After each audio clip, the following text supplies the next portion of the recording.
할렐루야. 새벽을 깨우신 주의 백성들을 다시 한번 예수님의 이름으로 환영하고 사랑하고 축복합니다. 아멘.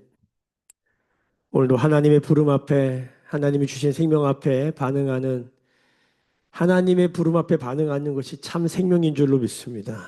아멘. 오늘도 새벽을 깨우신 주의 백성들에게 우리 하나님의 은혜가 넘치시길 축복합니다. 오늘 예루살렘에 거주한 사람들 이야기잖아요. 예루살렘, 이스라엘. 우리는 뭐 항상 성경을 보니까 우리는 항상 이 땅, 이 도시를 향한 어떤 관심, 마음이 항상 있죠. 뉴스나 이런 데 들어보면 예루살렘, 이스라엘 어떤가 뭐 이런 거 자꾸 보게 되고 이스라엘 성지순례, 특히 예루살렘 성지순례를 가면 한 가지 독특한 게 있습니다. 그건 뭐냐면 이 보통 이스라엘을 단에서 브엘세바까지, 이 북쪽으로는 단이라고 그러고 남쪽으로는 브엘세바, 오늘도 브엘세바가 나오는데 우리나라로 말하면 할라에서 백두까지, 뭐 백두에서 할라까지 이런 표현하는 거거든요. 단에서 브엘세바까지. 이 땅을 이렇게 보면 위에는 갈릴리고 요단강이 흐르고 밑에 사해바다가 있고 거기 그 왼쪽으로는 지중해가 있고 오른쪽에는 이 골란고원이라고 요르단이 쫙 펼쳐지는 그런 땅이란 말이에요. 근데 그 땅에 가보면 지금도 가보면 만약에 저한테 너 어디 살래? 그러면 갈릴리 지역과 북쪽의 갈릴리 지역, 중간에 사마리아 지역, 남쪽에 유다 지역, 유대 지역 이렇게 있잖아요. 아마 여러분 가보시면 100% 여러분 어디 사시겠습니까? 그러면 남유다, 이 남쪽 유다에 살 사람 아무도 없습니다. 전부 다 어디로 가냐면 갈릴리에 가서 합니다. 거기가 좋아요. 갈릴리에 너무 좋아요. 나중에 시간 되시고 또 하나님 허락하시면 한 달 살기 이런 거 있잖아요. 갈릴리에 가서 한 달 살면서 거기 이렇게 걷거나 자전거 타면서 둘레길처럼 돼 있거든요. 갈릴리 쭉 돌면서 예수님의 여러 가지 그 생애에 있었던 기적의 장소들이 다 거기 갈릴리 바다 근처잖아요. 너무 좋아요. 너무 좋아요. 저는 또 가고 싶어요. 근데 막 예루살렘에서 지내라? 생각이 많아져요. 그냥 한눈에 딱 보기에도요. 북쪽은 푸르르고요. 남쪽은 그냥 황량해요. 근데 왜 하나님은 아브라함을 부엘세바의 터를 잡게 하시고 부엘세바의 우물을 파게 하시잖아요. 부엘세바 7개의 우물이라는 뜻인데 전 잘 이해가 안 돼요. 그 제가 부엘세바 우물도 가봤거든요. 진짜 그냥 황토생이에요. 전부 다 그냥 흙에 흙 아무것도 없어요. 예루살렘도 똑같아요. 이 남쪽 유다를 그냥 유다에 항상 붙는 게 뭐냐면 유다 광야예요. 나무를 보기가 힘들고 다 그냥 광야예요. 거기다가 예루살렘을 두신 거예요. 조금만 올라가면 사마리아 세겜 땅만 가도요. 좋아요. 괜찮아요. 푸른 산들이 꽤 있어요. 더 북쪽으로 가면 더 좋아요. 그러니까 소돔과 고모라는 좀 더 다른 방향이기도 하지만 어쨌든 간에 그 룻이 고모라를 선택한 건 되게 인간적으로 저는 수긍이 돼요. 누가 이 황량한 땅으로 가겠어요. 근데 이상하게 역사의 결론을 보면 북이스라엘 남유다 중에 어디가 제일 먼저 망하죠? 북이스라엘이 먼저 망해요. 훨씬 살기 좋은 땅인데 거기가 먼저 망해요. 그러니까 세상 사람들도 이방 나라 제국의 왕들도 어디가 좋은지는 아는 거예요. 거기를 먼저 잡아먹는 거예요. 그리고 남쪽에 남유다예요. 남유다는 별로 매력이 없어가지고 그렇게 쳐들어갈 만한 이유가 별로 없어요. 거기 사람들이 사니까 쳐들어가는 거지.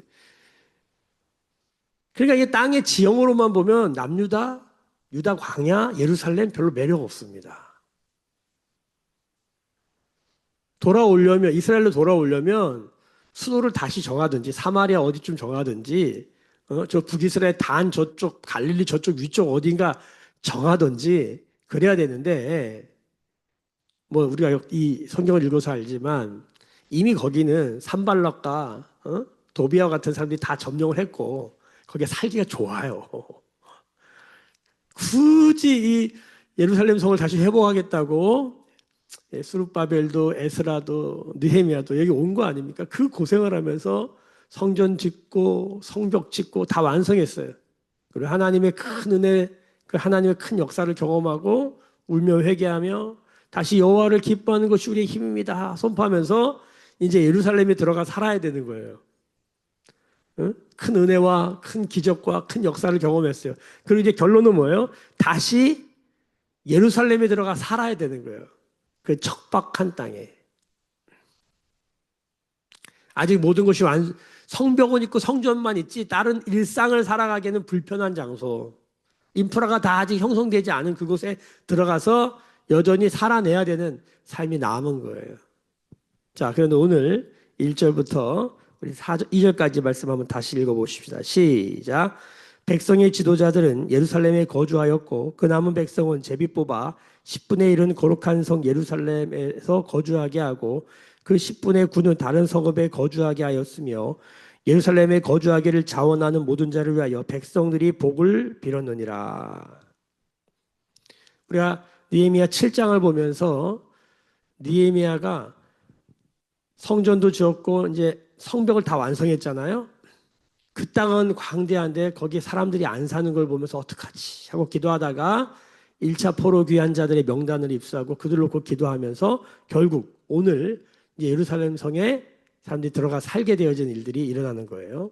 근데 여기에 보면 두 가지 아주 중요한 단어가 나오는데 하나가 뭐냐면 거주하다라는 단어예요. 거주하다. 오늘 말씀 전체에서 제일 많이 나온 단어가 뭐냐면 거주하다예요.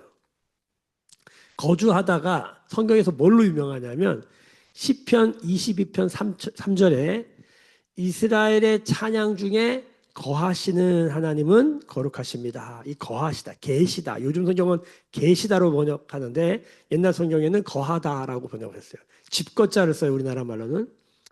그러니까 하나님이 집으로 여기시는, 하나님이 너무 있고 싶은 그런 곳이 있는데 뭐예요?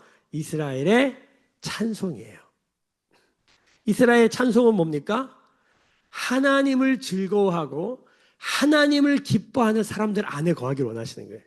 여러분 잘 들으세요. 하나님이 사랑하는 사람들이 많아요. 하나님은 우리를 다 사랑하세요. 믿으십니까? 이 사랑을 모르면 고아처럼 사는 거고 이 사랑 안에 거하면 은혜입니다. 그런데 하나님이 날 사랑하는 줄은 아는데 하나님이 기뻐하시는 사람은 많지 않아요. 하나님을 사랑한다고 말하는 사람은 많은데 하나님을 기뻐하는 사람도 많지 않아요. 우리가 주일날도 말씀드렸지만 탕자의 두 아들 보세요. 아버지가 아들들 사랑했을까요? 안 사랑했을까요? 사랑했죠. 그러니까 둘째 아들 집 나갔다가 돌아오기를 기다리시고 첫째 아들 같이 사는데도 그 마음을 모르는데도 잘 설명해 주시잖아요. 아버지는 아들을 다 사랑했어요. 그런데 두 아들 다 아버지의 마음을 기쁘게 하진 못했어요. 아버지도 그들을 바라보면서 기쁨이 없죠. 슬픔이죠. 아들이 집을 나갔는데. 사랑해요. 너무너무 사랑하죠. 생명을 걸 수도 있어요. 아니, 생명을 걸었죠. 근데 기쁘진 않아요. 그럴 수 있어요. 똑같아요. 우리도 하나님을 사랑한다고 말할 수 있어요. 근데 하나님을 기쁘게 하는 믿음은 적어요. 히브리서 11장에 하나님을 기쁘시게 하는 믿음에 대해서 그가 계신 것과 거하다. 그가 계신 것과 그에게 나아가는 자에게 상 주심을 믿어야 될지니라. 그리고 믿음의 전당에 믿음의 위인들이 쭉 나오는데 그들의 모든 삶의 한 가지 공통점은 고난 가운데 있었다는 걸 잊으면 안 돼요.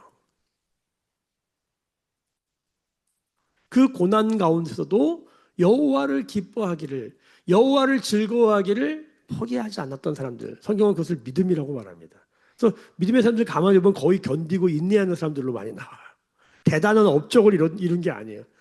그 척박한 땅에서 척박한 환경과 관계와 여러 가지 어려운 가운데서도 하나님을 향한 그 믿음, 다른 말로 하나님을 즐거워하는 거예요. 그가 계신 것과 그에게 나아가는 자에게 상 주신다는 것을 한마디로 줄이면 뭐냐면 그분을 즐거워하는 거예요. 그분은 뭐를 즐거워하시냐면 이스라엘의 찬송 중에 계시기를 즐거워하세요. 아멘. 이스라엘 찬송이 뭐라고요? 주님을 기뻐하는 거라고요. 찬송은 그냥 노래가 아니라고 주님을 기뻐하는 거라고요.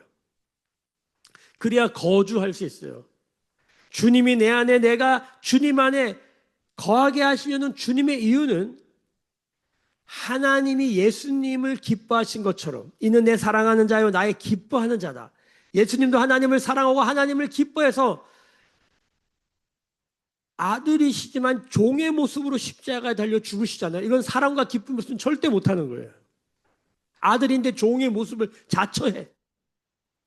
죽기까지 순종해. 사랑하는 사람을 위해서 뭐라도 하려고 하는 거예요. 그를 기뻐하기 때문이죠. 그의 얼굴에 미소만 띌 수 있다면, 그의 얼굴이 환하게 웃을 수만 있다면 난 뭐든지 하고 싶다. 그런 마음이 있는 거예요. 사랑과 기쁨의 문제죠. 자, 예수님이 내가 너희 안에 너희가 내 안에 이 말을 하시면서 너희 안에 나의 기쁨이 있기를 원한다. 그게 뭐냐면 하나님을 기뻐하는 기쁨, 하나님이 주시는 기쁨, 이걸로 가득 찬 그 상태를 주기를 원하는 거예요. 에스라와 느헤미야가 성전과 성벽을 다 짓고 나서 하나님의 말씀을 들려주니까 우리가 헛된 우물을 팠구나, 내가 생수에 근홍된 하나님을 버렸구나, 이걸 깨닫고 펑펑 우는 이스라엘 백성들에게 울지 말아라. 오늘은 초막절이다. 오늘은 우리가 거둔 것에 대해서 이제 수장절 다 창고에 들여놓고 하나님께 잔치를 벌리는 잔칫날이다. 울지 말아라.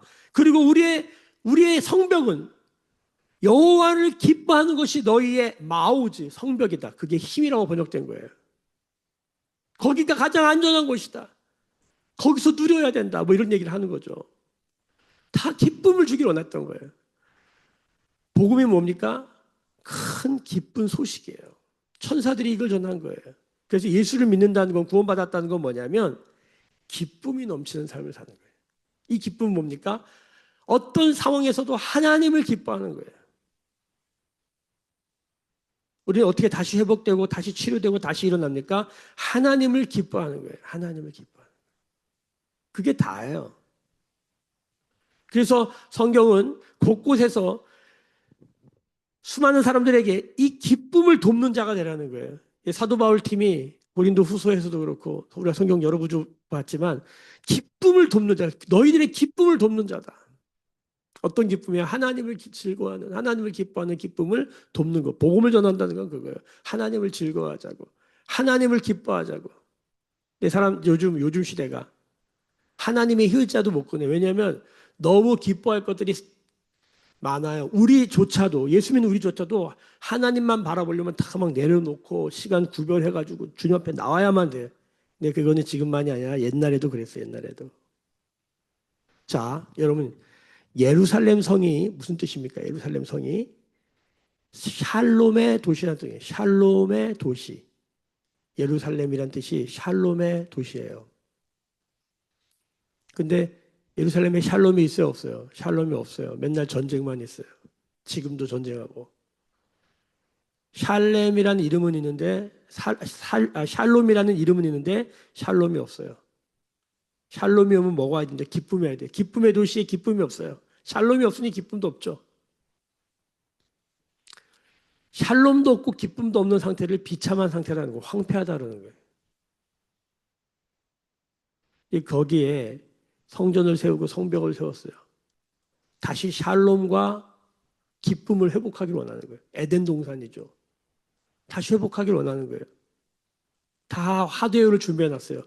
중요한 건 그 안에 들어가 살아야 되는 거예요. 여러분, 예수 그리스도가 요한계시록 보면 마지막에 새 예루살렘 성 그 자체이십니다. 예수님 안에 뭐가 있어요? 샬롬과 예수님 안에 뭐가 기쁨이 있어요. 예수님 안에 뭐가 있어요? 의가 있어요. 그래서 예수님 안에 거해야 의와 평강과 쾌락을 누려요. 그게 뭐예요? 하나님의 나라는 먹는 것과 마시는 것이 아니요 성령 안에서 의와 평강과 쾌락이다. 그러니까 예수님 안에 의도 있고 예수님 안에 평강도 있고 예수님 안에 희락도 있다는 거예요. 그래서 예수님 안에 거해야 돼요.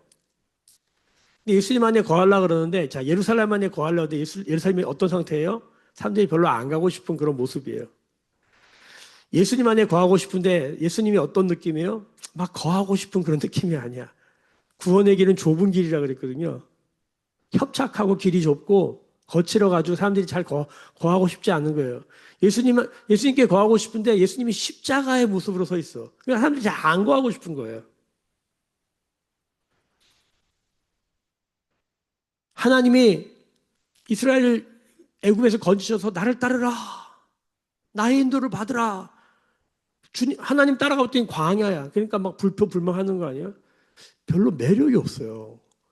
성막도 자주 말씀드리지만 성막도 하나님이 지으라서 지어놨는데 아니 이 겉껍데기가 해달 가죽에 시커매요. 별로 매력이 없어요. 근데 그 안에 들어가 거주하면 그 안에 들어가 거주하면 십자가를 통과하여 그 안에 거주하면 거기에는 세상에 줄 수도 알 수 없는 평안과 기쁨과 모든 지혜와 지식의 풍성한 것이 골로새서에 보면 다 들어있다는 거예요. 그 사람들은 껍데기 보고 안 들어가는 거예요. 자, 예루살렘을 짓긴 전놨는데 누가 들어갈 것인가? 자, 지난번에는 부정으로 말씀드렸어요. 별로 안 들어가고 싶어. 거기 무슨 좋은 학군이 있는 것도 아니고 무슨 문화시설이 되어 있는 것도 아니고 야, 이거 들어가 살아야 되나 이거. 여기 꼭 가야 되나? 근데 이제 예루살렘에 들어올 사람. 놀라운 일이 벌어지는 거예요. 어떤 사람들이 일어나요? 오늘 말씀에 이 거주함에 있어서 이 거주권이라고 그러죠. 인간의 기본권이에요. 인간은 어디에 살아야 되냐? 근데 우리는 다 소돔과 고모라 같은 우리 눈에 안목의 정욕, 육신의 정욕, 이생의 자랑에 걸맞는 곳을 찾는데 성경은 그렇게 말합니다. 정말 인간이 어디에 거해야 되느냐?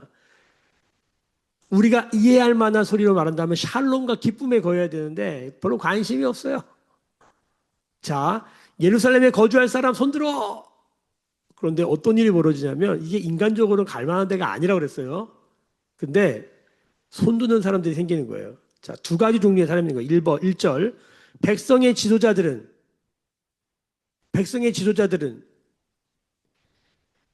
자기의 선택과 상관이 없어요. 거주해야 돼요. 쉽게 말하면 목회자로 사는 게 여러분에게 어떻게 느껴지십니까? 어떻게 느껴지십니까? 이게 축복일까요? 이게 긍정일까요? 부정일까요? 그렇죠? 백성의 지도자들에게 이게 어떻게 느껴졌을까? 자, 그냥 캐스처로 남겨둬요. 자, 그런데 그 남은 백성은 제비를 뽑아서 10분의 1은 거룩한 성 예루살렘에 나머지는 그 주변에 살게 합니다. 근데 2절에 보면 이 예루살렘에 거주하기를 자원하는 사람 중에서 뽑았다는 거예요. 자원하다. 이 자원하다란 말이 중요해요. 여러분, 예수를 믿고 우리 안에 일어나는 아주 중요한 마음 중에 하나가 뭐냐면 자원하는 마음입니다. 발렌티어십이라고 하죠. 누가 뭐 시키지도 않는데 자기가 그냥 하는 거예요. 여러분, 이 자원하다라는 말을 원어로 보면 재물이 된다는 뜻이에요. 내가 하겠습니다. 내가 재물이 되겠습니다. 라고 자원하는 사람 중에 제비를 다 된 게 아니에요. 제비를 뽑아가지고 10분의 1만 거기다 둔 거예요. 그러니까 예루살렘에 성에 살고 싶다고 다 사는 게 아니에요. 한 10분의 1만 딱 상징적으로 딱 둬요. 그래서 예루살렘이 이스라엘의 정체성을 밝히죠. 그러니까 주소를 말할 때 이스라엘, 그다음에 예루살렘 안에 시온산, 시온산 안에 성전 이렇게 되는 거예요. 이게 주소지예요, 주소지. 성전 안에 지성소 이렇게 되는 거예요. 지성소 안에 말씀의 언약궤 이렇게 되는 거예요. 그러니까 우리도 주소지 쓸 때 몇 동 몇 호까지 가잖아요. 그 정확한 좌표로 가야지 그 배달이 딱 되잖아요.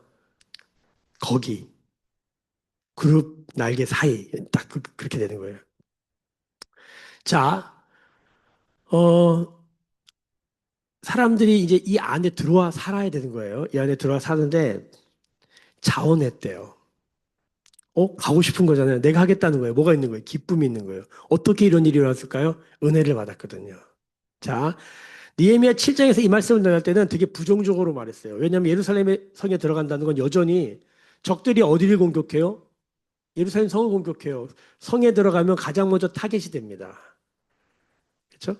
도성에 산다는 건 특히 예루살렘 성에 산다는 건 여전히 산발락과 도비아 같은 사람들이 여전히 있기 때문에 여전히 저걸 어떻게 저걸 공격하지? 그 생각을 하고 있는 사람들이 있기 때문에 타겟 대상이 돼요. 그러니까 7장에서는 이걸 좀 부정적으로 말씀했는데 오늘은 좀 달라졌어요. 왠지 아세요? 8장, 9장, 10장에서 엄청 은혜를 받았거든.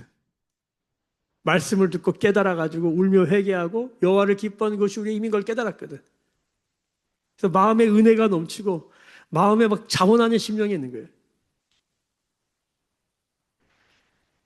다윗도 범죄하여 넘어졌다가 다시 그 시편 51편을 쓰면서 그 회복할 때 이런 고백합니다. 그 구원의 기쁨 다시 회복시켜 주시고 자원하는 심령을 새롭게 해달라고 그래요. 이게 기쁜 마음이 일어나는 거예요. 그러니까 상황과 환경보다 하나님을 기뻐하는 마음이 더 클 때에 하나님이 말씀하신 데 순종하는 게 절대 어렵지 않습니다. 그러니까 은혜가 없어서 교회에서 이런 섬김의 일을 감당할 때 참 비참해 보여요. 내가 어쩌다 여기서 이런 일을 하고 있나. 근데 은혜가 넘치면 이게 얼마나 하나님의 특별한 사명을 감당하는 것인지에 대한 깨달음이 있는 거예요. 여러분, 우리 안에 은혜가 있기를 축복합니다. 우리 안에 자원하는 심령이 있기를 축복합니다. 그러니까 오늘 여기서 이 백성들은 뭡니까? 기쁨이 충만해서 자원하면서 거기 들어가고 싶어가지고 막 저 들어갈게요. 현실적으로 어떻다고요? 거기 그렇게 썩 좋은 데 아니에요. 여러분, 한국 교회에 큰 부흥이 일어났을 때 특징이 뭐냐? 사람들이 선교지에 나가겠다고 손든 거예요. 제가 은혜 받았을 때는 1990년대 초죠. 1992년도, 88년도에 우리나라 올림픽이 열린 이후에 우리나라에 뭐가 시작되냐면 선교 한국이라는 프로그램이 시작됐어요. 그때 청년들이요 엄청나게 헌신했습니다. 선교지 무지하게 많이 나갔습니다. 지금 그분들이 다 이제 할아버지가 돼 가고 계세요. 선교사로 무지하게 나갔습니다. 선교 대회에 가면은 막 3천 명씩 헌신했습니다. 10,000명이 모여서 3,000명이라 내가 선교사로 살겠다 그러고 나는 날 보내는 선교사가 되겠다고 나는 무릎 선교사가 되겠다고 실제로 가는 선교사만 3,000명인 거예요. 그러니까 거의 다 일어나요. 짐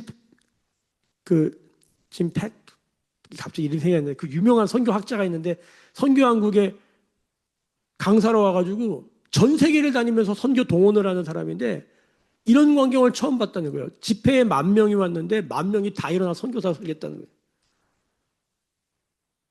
이 사람이 너무 막 심장마비 걸릴 것처럼 너무 놀라가 처음 본 거예요. 왜냐면 이 서구 사람들은 굉장히 한 10,000명 모였다 그래도 한 10명 일어나나 그런데요. 근데 한국 사람들은 뜨거워가지고 다 일어나는 거예요. 다 제가 가겠다고 막 그러고. 그래가지고 막 이 사람이 너무 흥분하니까 옆에 통역했던 분이 했던 그 유명한 말이 있어요. 너무 걱정하지 마시라고. 이 중에서 실제로 나가시는 분들은 한 10분의 1밖에 안 된다고 이런 우스갯소리 했다는데 한국 사람들이 뜨겁잖아요. 막 자원하겠다고. 여러분, 은혜가 오고 하나님의 역사가 일어나면요 자원하는 심령, 특히 우리 한국 사람들은 그런 뜨거운 마음들이 있었어요. 실제로요 많이 나갔어요. 많이 나갔어요. 많이 나가서 물론 선교가 다 성공적이었냐 그건 아닐 수 있지만 여러분 많이 나가니까 많은 좋은 일도 나쁜 일도 있었던 거예요. 어쨌든 하나님의 역사가 그렇게 일어나는 거예요. 오늘 자원하면서 그 땅에 거주하기로 그 황폐한 샬롬과 기쁨이 없는 땅에 가서 제가 샬롬으로 제가 기쁨으로 살겠습니다라고 하는 사람들이 일어나기 시작한 거예요. 그 사람들의 명단을 다 적어놓은 거예요. 오늘 우리가 아침마다 발음도 잘 안 되는 외국 사람들의 이름을 굳이 읽어가는 것은 이 사람들이 다 어디에 있을까요? 천국에 있겠죠. 우리의 이런 어눌한 이 언어들을 들으면서 여러분 이 말을 할 때 저는 이렇게 생각합니다. 영광스러워질 것입니다. 그 사람들 이름이 호명될 때마다 빛이 반짝반짝 빛날 것 같아. 여러분, 이 당시는 구약은 예루살렘에 거하여서 지키고 견디고 샬롬과 기쁨이 다시 회복되기를 치료받고 치유되고 신유되기를 계속 기도하면서 그 땅에서 버티며 살아가는 거예요. 왜? 여러분 이 땅에 누가 오십니까? 구약의 개념에 의하면 이 땅에 예수님이 오세요. 그러니까 이들은 다 뭐 하는 사람들이에요? 예수님이 오실 메시아가 오실 길을 예배하는 사람이라고요. 그 땅에 어떻게 이러든 저러든 그 땅에 버티고 앉아서 기다려야 돼. 누가 오기를? 이제 역사의 한 400년 뒤에 예수 그리스도가 그 땅에 오신단 말이에요. 하여튼 이 땅에서 주이 되든 밥이 되든 여기서 기다려야 돼요. 이 사람도 싫었을까요? 어렸을까요? 여러분 이때 이후로 성경의 신학에서는 이걸 뭐라고 하냐면 암흑기라고 그래요. 암흑기. 역사의 신구약의 중간기라 정확히는 중간기라고 그래야 되는데 우리가 옛날에 암흑기라고 배웠어요. 역사가 기록이 안 돼요. 그리고 엄청나게 어려운 일들이 또 많이 일어나요. 근데 거기서 버티고 앉아 살아야 되는 거예요. 자, 거기 안에 들어갈 사람 흔들어요. 이거예요. 자, 그때는 잘 몰랐겠지. 들어가 살아보니까 만만해요, 만만하지 않아요. 만만하지 않아요. 여러분, 우리 매일교회 이름을 매일교회라고 줬습니다. 원래 모빌교회였다가 주님 사랑의 교회였다가, 그렇죠? 지금 뭐예요? 매일교회가 됐어요. 교회 이름을 바꿨어요. 모빌교회는 개척할 때, 가정교회로 시작할 때 움직임을 하겠다. 모빌라이저. 모빌로 했다가, 그 다음에 하나님 기회를 주셔서 위례 신도시에서 건물을 얻었는데, 카페 교회를 하려고 얻었는데, 그게 원래 어떤 청년들이 아주 훌륭하게 사역을 감당했던 카페 교회라 그걸 인수해 받았단 말이에요. 간판이 600만 원짜리가 붙어 있는 거예요. 붙인 지 1년도 안 됐는데. 주님 사랑의 교회. 그냥 합시다. 교회가 중요하지 이름이 중요합니까? 그래서 주님 사랑의 교회 이름을 바꿨단 말이에요. 그리고 그렇게 2년, 그리고 광야교회 3년, 5년 동안 그 이름을 가지고 있다가 여기에 들어오면서 매일교회로 바뀌었어요. 자, 매일교회로 바꾼 이유가 뭐예요? 주일만 성도로 살지 말고 주일이 아니라 주월, 주화, 주수, 주목, 주금, 주토 매일 주일로 살자. 매일 주님의 날로 고백하자. 매일 그리스도인으로 살자. 매일 교회로 살자. 매일 치유를 경험하자. 매일 회복을 경험하자. 매일 복음으로 살자. 뭐 이런 거 아니에요. 매일 부흥을 살자. 하여튼 좋은 건 다 갖다 붙일 수 있어. 근데 매일 그리스도인으로 살기가 쉬워요, 어려워요? 어려워요. 여호와를 기뻐하는 게 우리의 힘입니다. 초막절 그날 하루, 그 성일 하루 그렇게 선포할 수 있어요. 근데 예루살렘에 들어가서 아무것도 없는 그 땅에 가서 샬롬과 기쁨을 선포하며 살아간다는 거 결코 만만한 일이 아니에요. 자원했지만 곤고한 삶이에요. 여러분 이것이 어떤 모습과 같습니까? 예수님이 결국 400년 뒤에 이 땅에 오셨고 십자가에 달려 죽으시고 부활하셔서 하나님의 모든 언약을 다 이루었다. 다 이루시고 구원을 완성하셨어요. 누구든지 예수 믿으면, 이제 누구든지 예수 믿으면 구원받아요. 할렐루야. 그리고 이 천국 복음을 온 세상에 모든 민족이 듣기 위하여 증언하고 전파해야 돼요. 구약 성도들은 예루살렘을 끝까지 지키면서 거기 버티면서 예수님이 그 땅에 오셔야 되기 때문에 그거 하는 사람들이었다면 이제 신약 성도들에게 남은 사명이 있어요. 그건 뭡니까? 주님이 다시 오신대요. 구약 성도들이 왜 예루살렘을 이렇게 들어가 살려고 그랬냐면 메시아가 온대요. 그거 하나 붙들고 들어가서 하는 거예요. 신약 성도들도 또 하나의 복음을 들은 거예요. 주님이 다시 오신대요.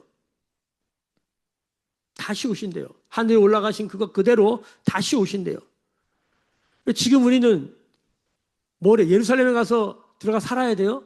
이사해서? 아니에요. 우리의 거주지는 어디예요? 영적 이스라엘. 영적 예루살렘. 하나님 나라 그 자체가 되시는 예수님 안에 거하는 거예요. 주님이 내 안에, 내가 주님 안에. 이 기쁨을 가지고 주님이 다시 오기를 위하여 오늘도 살아가는 사람들. 그게 뭡니까? 복음을 전한다는 게 바로 그겁니다. 복음을 전한다는 건 세상 나라를 망하게 하겠다는 거예요. 그러니까 세상이 싫어해요. 세상 나라는 어떻게 끝난다고요? 쓰나미도 핵폭탄도 어떤 지진이나 기근이나 전쟁도 이 세상을 끝내지 못합니다. 성경은 단 한 가지. 이 천국 복음이 온 세계에 전파되게 하여 모든 민족에게 증언되리니 그제야 끝이 오리라. 그제야 끝이 온다는 거예요. 세상의 끝은 어떻게 와요? 재해나 재앙으로 오는 게 아니에요. 복음을 전함으로 오는 거예요. 이걸 아는 사람들이 증인이 되어서 지금도 주님이 가라 그래서 가라. 이때는 예루살렘에 거주하라, 거하라. 근데 이제는 뭐 하라는 거예요? 이제 가라는 거예요. 가라. 어디로? 세상을 향해 가라. 뭘 가지고? 복음을 가지고, 예수를 가지고, 예수 안에 있는 샬롬과 기쁨을 가지고 가라는 거예요. 가라는 거예요. 우리의 삶의 자리에서 황폐한 땅에서 샬롬도 없고 기쁨도 없고 소망도 없는 그 땅에 가서 샬롬으로 살으라는 거예요. 기쁨으로 살으라는 거예요. 할렐루야. 그래서 오늘도 몸은 곤고하고 상황은 너무 어렵고 있는 것도 없고 아무것도 없는 거지 같은 모습이 갈지라도 세상은 더 황폐하다는 걸 깨닫고 오늘도 나에게 주신 생명을 가지고 이 땅에서 샬롬과 기쁨으로 살겠습니다. 그렇게 자원하는 사람 손 드세요. 오늘 새벽에 그 믿음의 고백하시길 예수님의 이름으로 축복합니다. 오늘 말씀을 좀 더 들여다보면 안 할 건데 용사라는 단어를 찾아보세요. 여기 안에 사는 사람 다 용사라 이렇게 나와요. 몇 절에 나오나? 여기 6절 보세요. 6절에 예루살렘에 거주한 베레스 자손은 모두 468명이 다 용사였느니라. 13절, 14절 보세요. 또 그들의 형제는 큰 용사들이라. 예, 용사, 용감한 사람이죠. 하나님을 아는 백성은 강하여 용맹을 바라느니라. 오늘도 하나님을 아는 백성으로 우리의 삶의 자리에서, 가정에서, 매일의 삶 가운데 이렇게 용사로 살아낸 우리 모두가 되시기를 예수님의 이름으로 축복합니다. 기도하겠습니다. 지금은 우리 주 예수 그리스도의 은혜와 하나님 아버지의 크신 사랑하심과 성령의 매일 용사로 샬롬과 기쁨으로 살아가게 하시는 성령의 기름 부으심이 오늘 머리 숙여 묵상하며 기도하며 예배하는 주의 백성들의 머리 위에 그들의 삶과 가정과 생업과 일상과 일터 위에 매일교회와 조국교회와 열방에 나간 선교사님들 위에 지금부터 영원까지 함께 계실지어다. 아멘. 주의 영광 이곳에 가득해 우린 선의 주님과 함께 찬양하며 우리는 전진하리 모든 열방 주 볼 때까지. 우리 각자에게 주신 말씀 붙들고 옆에 기도할 때 응답받는 은혜와 기쁨을 주시고 함께 기도하십시다. 특별히 우리 매일교회를 위해서 기도해 주시고 또 신방 기간에 매일교회 성도들 예배 심령으로 내가 신방할 때 하나님의 회복과 치유와 다시 성벽이 건축되는 일들이 있도록 도와주시옵소서. 함께 기도 우리 기도하십니다. 주여